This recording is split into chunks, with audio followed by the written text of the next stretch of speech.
Oh yeah, adaptable. What do you mean by adaptable?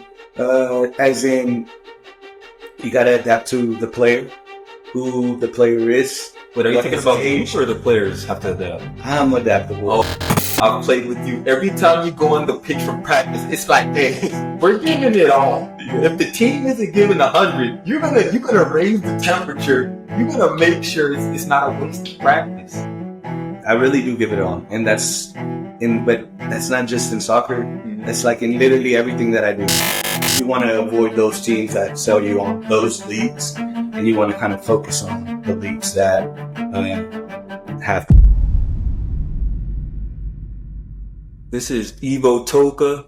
This podcast is for youth soccer coaches who want to gain an additional perspective on coaching and expose their blind spots.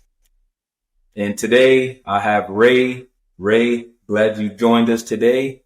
And before I start out with the questions, man, if you could just tell us what age groups you coach, the name of your club, and what made you want to start that club.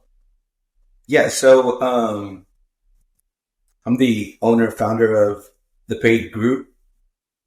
We do training and we have our teams, but really I feel like the options are endless in what Paid could be, And when you say like options, like what type of options are you talking about? Like maybe having agents, exploring that. Agents, what do you mean? What do you mean? As in, being an agent of a player. Oh, really? Yeah. Okay. It could be, a semi-pro team. It could be so many things. I think that if I close myself to just being a club, in a training program, you can't really see how great Paid could be, to the culture. So, but yeah. So you guys could be an agent. I've never heard of that. An agency. Yeah. Okay. Wow. The Paid Group, it's not close to just teams and training. Like I said, okay. I think if we really put time and effort to it, it could be a lot of things, a lot of great things for the soccer culture. Okay. And what sparked your interest in the game of soccer? Man, I think, so growing up, our neighborhood was pretty active. There was like a lot of kids around, and, all of my friends they're all different, but they were all good at different sports. Some were good in basketball, some were good in football. I played all the sports, baseball. And I just so happened to be the one that was good at soccer. So it was like, that's kind of what got me going, with that. We're the king of the streets. In our little neighborhood, but they didn't play soccer like I did. So, okay. And then that's kind of what gravitated me towards it. Okay. Yeah. Okay. And, is this how you initially fell in love with the game, or was it through watching or watching pros? Yeah. So what really made me fall in love with the game, was Ronaldinho. Man. A magician, but just watching him, and it was crazy. He made me question Real Madrid over Barcelona. Dang, I really like this guy over here, but I really love Real Madrid. That's my team. So it was Ronaldinho that made me fall in love with the game, to be honest. And Ronaldinho, as far as I know it, and every player I come across seems to agree, is that I've never met a player who disliked Ronaldinho. It's like that saying goes, if you dislike Ronaldinho, you don't like the game. Right. Right. He was the game in the purest sense. Seriously, just how kind of you're saying, there's Messi's side and there's a Ronaldo side, but Ronaldinho is for everybody, at least for everybody. So yeah, he made me fall in love with the game. As a matter of fact, I remember going to go buy his cleats, the gold ones. Is it the one where you hit the crossbar? Yeah, back there, those. So I bought those, and I just thought it was the cleats gave me magic from that point on. It changed my game, I swear. And you know, man, the thing about Ronaldinho too was that he didn't just play the game. It's like he played the game for us. He didn't just play for Barcelona. He didn't play it for himself. He's like, hey, I got to give these guys entertainment. With the smile on his face. Oh, man. Always. Never upset. Crazy. I get so passionate about the game. I'm like, how does he do it? Is he just smiling? Crazy, man. And what made you believe that you should be a coach, or how did that journey start? Growing up, my stepdad had a rec team, right? And he got us going. And then, they also had an age group in my brother's team, and I would coach them. And then how old were you at the time? I was probably like 15. Wow. Okay. And it was like 11. They were 11, and wow. I like that. I've always liked it. I would always like to train and teach, give back. Like, I don't know. It's just been a part of me. So then going into college, I literally can remember just thinking back, like driving from the field house at Hardin Simmons to the field, to our practice field. I was in the back and I was like, I'm going to be a coach. Like, this is what I'm going to do. And how old I'm were you at the time? About that same age? 18. Okay. Yeah. 18. Okay. And then and I actually ended up taking like a whole different pathway, but still, coaching in it, you know, like if you're a manager, really you're a coach, like in any sort of kind of way. But yeah. And why did you decide or what made you decide to build your own club as opposed to joining another one? Well, I did join another one, and, I started off with a training program, right? And I was coaching at another club, and I started their academy age. They didn't have an academy age at that time. It was kind of like, it was only like one team. Okay. The one main team. And then I brought in these little guys over here, got them started. But then, you know, we just didn't see eye to eye in certain things. And in terms of your vision, or like on smaller things within the club? Like, yeah, I guess so. I don't know. It's definitely a rocky situation there. And, anyways, parted ways from them. And as I'm leaving, when I say they're academy ages, I mean like, these kids are little. I'm their first coach. Yeah. They don't know any better. You know, like the parents, they don't know anybody else. They just know Coach Ray, you know? And so they're like, well, you're my coach's son. Like, I'm not with this club because of the club. I'm with this club because of you. And so whatever you're going to do, like, just let us know, because we want to go. Because I knew I was going to continue to coach. Like, I wasn't going to stop coaching. And so paid training already existed. We already had training jerseys, so on and so forth. Okay. I had managers. Okay. I started it. I did everything. Okay. Know? And so then from there, we just threw on numbers on those training jerseys. And that's how it started.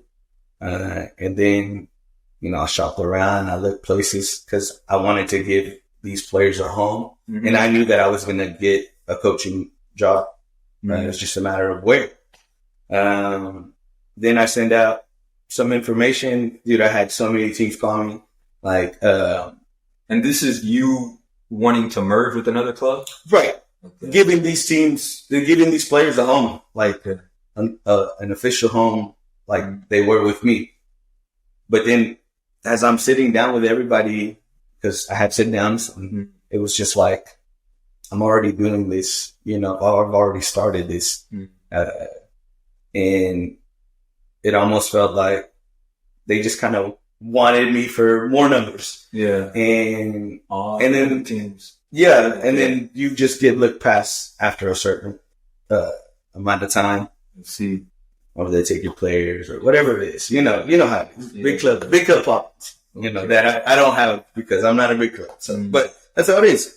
And I sat down with one of the main guys at DKSC, Juan, and he was telling me his story. And it's like any story, like you start somewhere. So he started DKSC? Yeah. Oh, wow. Okay. One Martinez. I'm gonna Okay. be wrong, like, with the names, but he's telling me his story, and it's just like, I can do that. And I'm sure your dad has a story, but your dad is a club owner, right? Yeah. And it's like, I can do that, and I can give the same quality, if not better, and just pass on the legacy. Spread the knowledge and so on and so forth. I think that's really good though that coach was willing to build you up in the sense that, okay, yeah, I have my own club, but you can do it too. You know what I mean? So it wasn't like a combative thing, like, hey, I don't want to help you, I don't want to give you any hope that you can do the same thing. Well, so it's a matter of like, he's just telling me his story, like how he started. He's still trying to bring me on, man. It's not like no, he's still trying to get me to go be a part of their team. But as this conversation is happening and I walk out of it, I just think it's like, I've already got it this far. We can just continue and really give an opportunity to the players over here through this development, this through pay. Yeah. All right. And for the next question, how would you describe your philosophy of coaching? I would say in 1 to 3 sentences, but it can be more than that. So just like if someone were to, let's say an elevator pitch where a parent comes to you with their kid, they're like, Ray, what is your coaching about? Let's say you have like a minute or less. Oh yeah. Adaptable. What do you mean by adaptable? As in, you got to adapt to the player, who the player is. Wait, are you thinking about age or the players have to adapt? I'm adaptable. Oh, okay, you're adaptable. Okay. Yeah. Whatever, maybe a player needs to be talked to hard, firm. Maybe a player needs to be calm. Let me tell you. It just depends. I got a minute. You're really my minute, but not no. But I just want to say on that, I don't want to skip over it because as a leader, that's so important. Like, you can't be all one way or all the other. Cause like you said, every player has to be treated differently. Right. But you can keep going. Yeah. I mean, and really that relatable, inspiring, motivating, things like that. And I think that's so important too, because one thing that I've learned, with coaching is that there are some coaches that are good for older players, some that are only good for younger players. Very few can do the whole wide range. And that's where you adapt, and that really shows like your range, how good of a coach you could be. Yeah. I really have worked with all ages. The oldest high school kids, I assisted in a lot of them. So, but yeah, man. And that's something for me that I have to work on. Like, my sweet spot, I would say, is like 8, 9 and above, but I'm coaching 6 and 7 years old. Man, that is tough. You got to be so much more different. So that's an adjustment for me, and I'm working on that. But that's real. I like that adaptability part. Yeah, for sure. It's crazy because right now, my oldest age group is 2012s down. So as new teams are coming in, right? Because every year we'll build a new team. You then have to bring yourself back down to what you've worked these boys up to. And then they're not just pinging the ball and you can watch it and enjoy it. And then you come back down and start over again. Yeah. Like you said, you got to bring yourself down. But man, that's really good, man. Yeah. And with the teams that you're coaching, what would you say by the time it's all said and done, what are the goals that you want to achieve for these teams by the time they're 18, 17? Like, at what point would you say, okay, my teams are 17, 18, and the goals I had for them were this, and this, and they accomplished it? Yeah. One goal of mine, and I'm sure that once I say this goal, it'll be everybody's goal. And they all know the goal is to play in the Dallas Cup. And I want to coach in the Dallas Cup. So I know that's a small goal, but overall, the big overall picture, whenever it's all said and done, is that they have a good soccer journey, that we were a part of it, that they're good men, professionals. Yeah. Because that's what PAID stands for, Professional Academy Youth Development. I'm not going to just create professionals on the field, but really create professionals in the world, in the society. And so, that's the ultimate goal, right? But as a goal, as a team, as a collective, what I want to give my players is the opportunity to play in Dallas Cup. So such a big deal. Oh, I mean, I remember doing that when I was like 11, 12. And especially when you host a team from another country, you never forget that, ever. Right. Yeah. It's a great experience. I didn't get to play in the Dallas Cup, but my brother played in several Dallas Cups, and we hosted all the time. Mm-hmm. So I was around that environment, but just, man, the games in the Dallas Cup are so different. They are. The atmosphere is different. Atmosphere. Everybody comes out. And it's coming up. Yeah, the Dallas Cup is coming up this weekend. Tomorrow. Yeah, tomorrow. It starts tomorrow, right. So that's going to be fun, man. I'm going to go to a lot of games. Yeah. I'm excited. And I like what you said, too, about coaching players to not just be good on the field, but to be good off the field. Because at the end of the day, most of the players aren't going pro. And even if you go pro after your 30s, you still got a life after that. Yeah. You know what I mean? Yeah. And still being a professional in whatever field that you get into. I want them to be professionals in whatever field they get into. Yeah. I'm not a professional soccer player right now, but I'm a professional, coach, owner, whatever, you know. Yeah. So, and I want them to have that same mentality too. Yeah. And I want to say this too. First off, and anybody who knows the game knows, but just because you reached a certain level as a player doesn't mean you can coach at that level. And just because you didn't go to a certain level as a player doesn't mean you can't coach someone to be a high level. Mm-hmm. And just from knowing you, I would say you're very professional. I've played with you. Every time you go on the pitch from practice, it's like, hey, we're giving it all. Yeah. If the team isn't giving 100, you're gonna raise the temperature. You're gonna make sure it's not a wasted practice. Yes, and that's something that a lot of professionals don't even have, that where it's like every training, we're gonna get something out of this.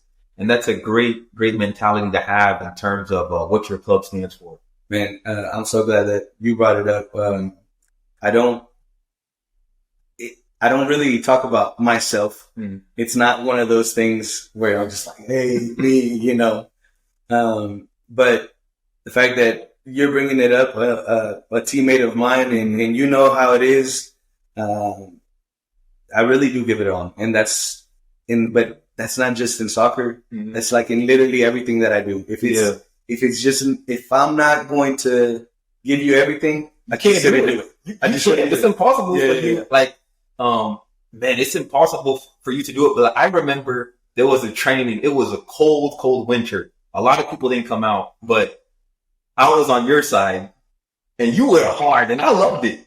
You did something or something. I don't know if I beat you or not.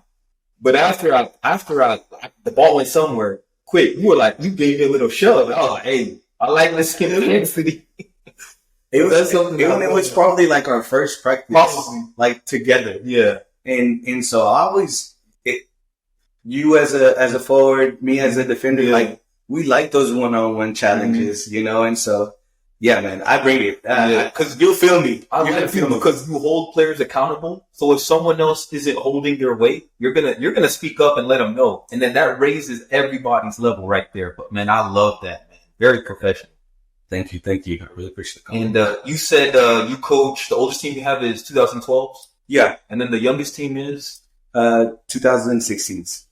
2016. Okay, but whenever and I know you have a son who plays. Mm-hmm. What age was he when you started coaching? He was 3. Wow. Was he 3? Wow. So you coached from 3 until how? 2012 or 12 now? He's 10. Or right. 10. He turned 10. He turned 10 yesterday. Yeah. But 2012, how old are they? 12? 12. Okay. Yeah. You coached from 3 to 12. Okay. And from the ages of 3 to 12, and on what you said about adaptability, what are the differences of what you focus on with each age? You know what I mean? Like 3 to 5, maybe this, 6 to 8, maybe this, 9 to 12, maybe this. Yeah. No, 3 to 5, fun.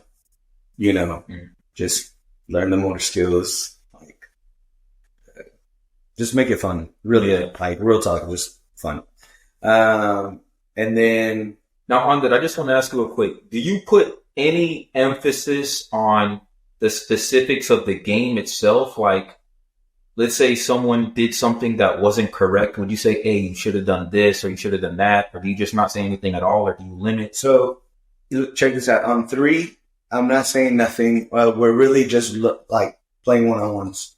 And then you're learning, like I said, the motor skills, between columns, run accuracy. Fun, super fun. And then, man, even at 5, same thing, actually. No, any specifics? No.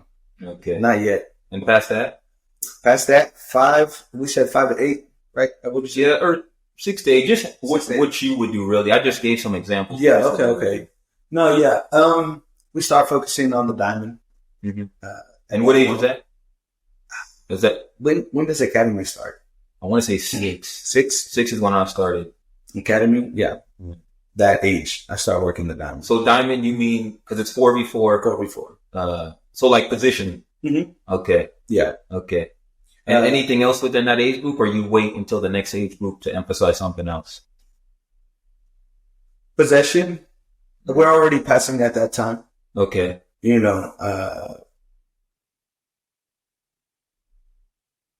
It's whatever the team is in need at that time. Okay. I would say. Okay. Is what. Now, what about past whatever age that is? Let's say you go 77, then what? 77.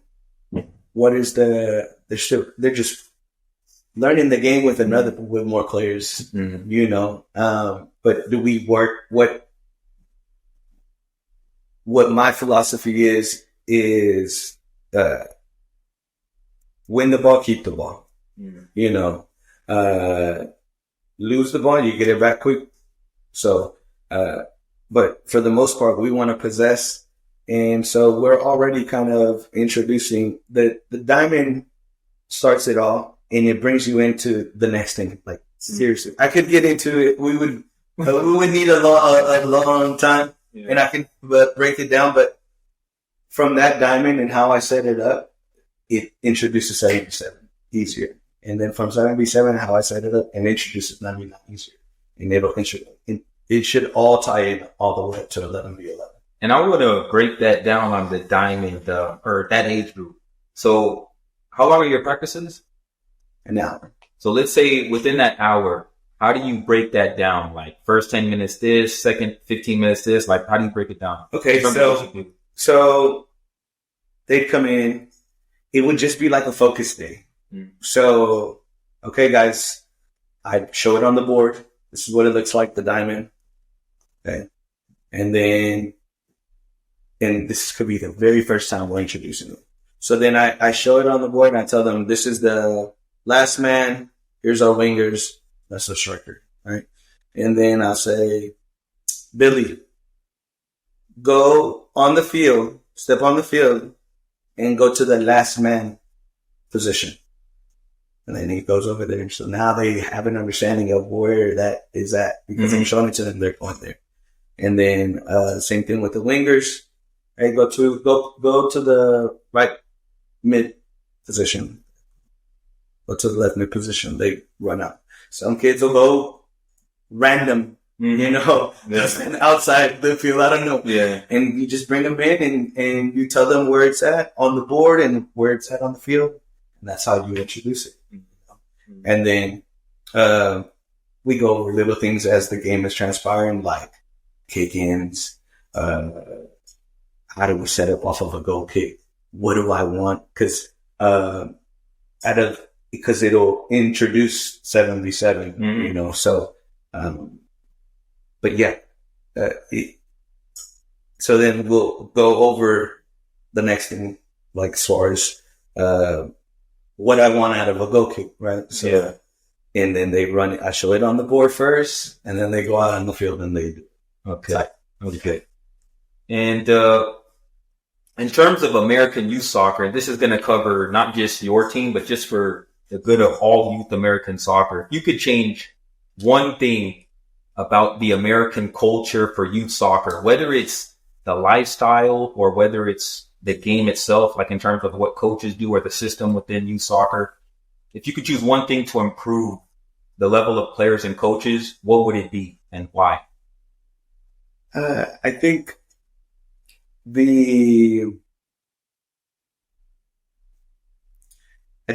teams need to be getting into leagues that have competitive teams that have promotion relegation.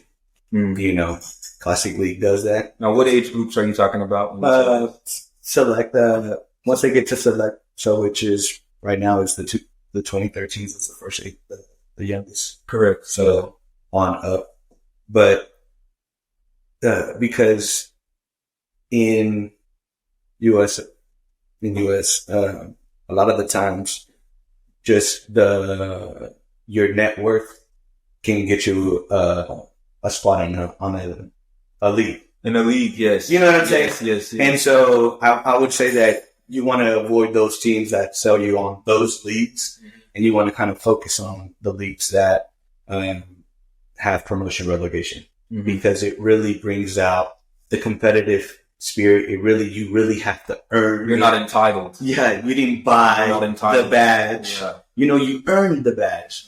100%. And so I think that's what I would say can improve, because sometimes you hear the topics, you know, oh, pay to play, and it's just like, hey, it's not going to go away. Like, quit complaining about it. What are you going to do about it? You know, you got to keep moving forward. And so I think that's something that everybody can touch and that everybody can do, is say no to those kind of leagues. You know? And on that, one of the things, and I'm sure a lot of European clubs or countries do it, but I know in Germany, they have like one league.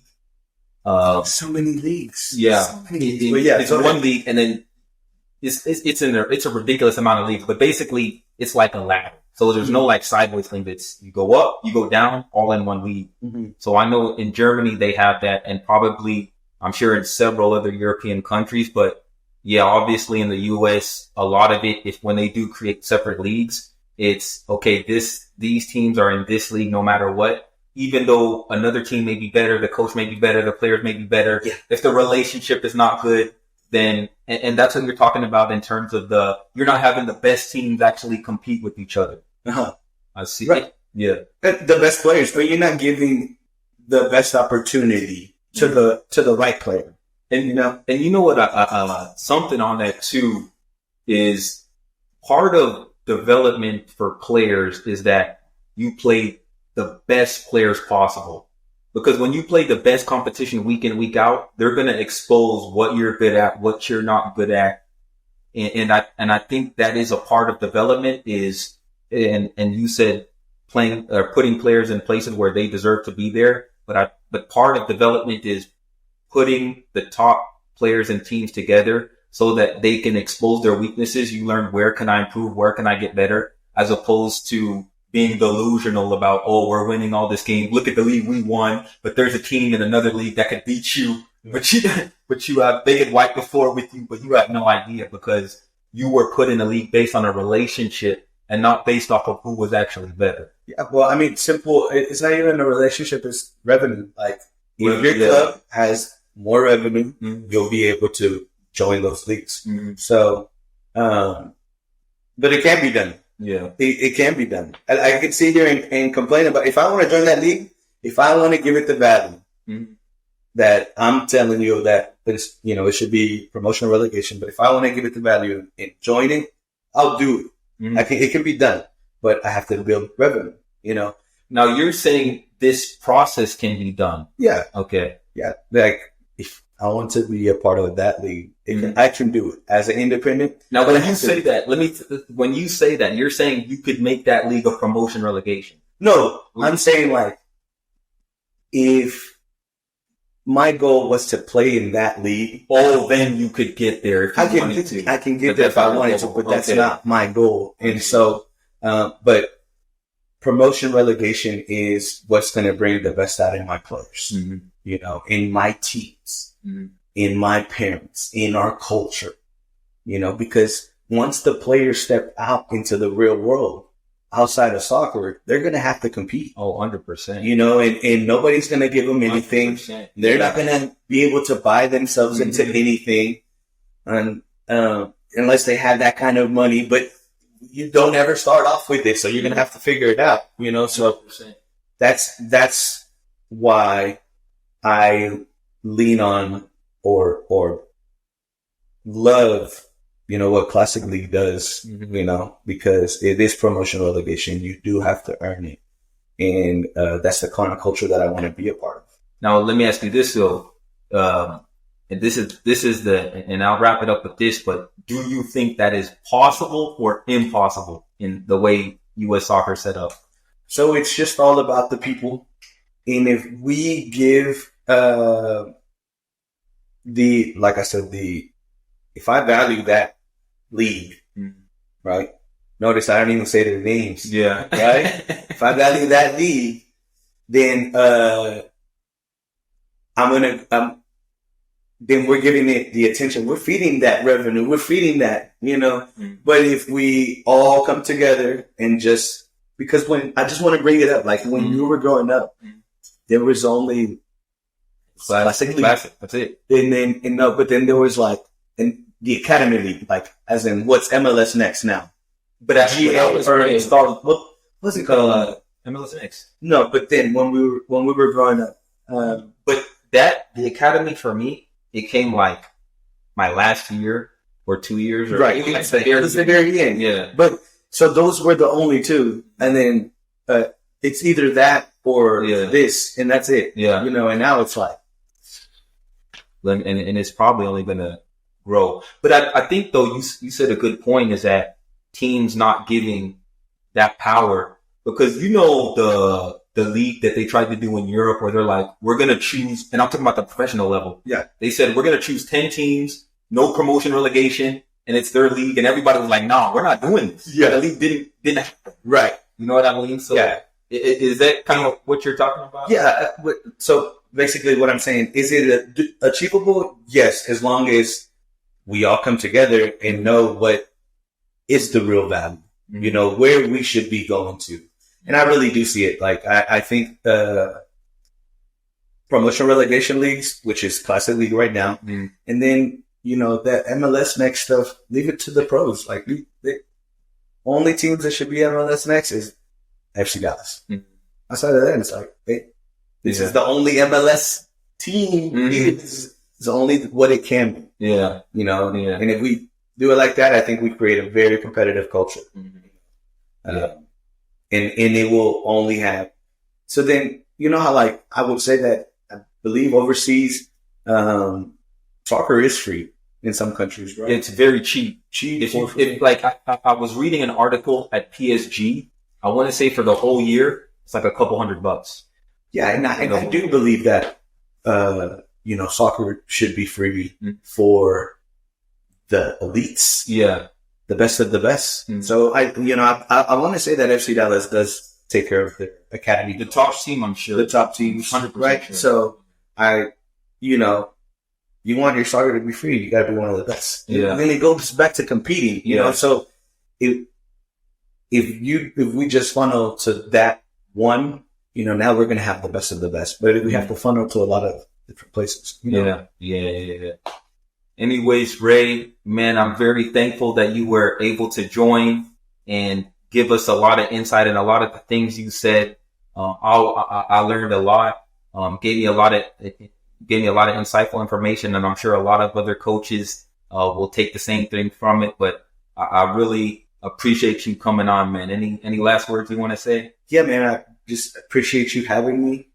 I've been wanting to kind of be out there and put myself out there on this side as far as like the soccer side, and I think I'm thankful for you giving me the opportunity to come on your platform and really just chop it up. All right, thank you, Ray, and that's it. That's all we have on Evo Toka. Stay tuned. Awesome, man.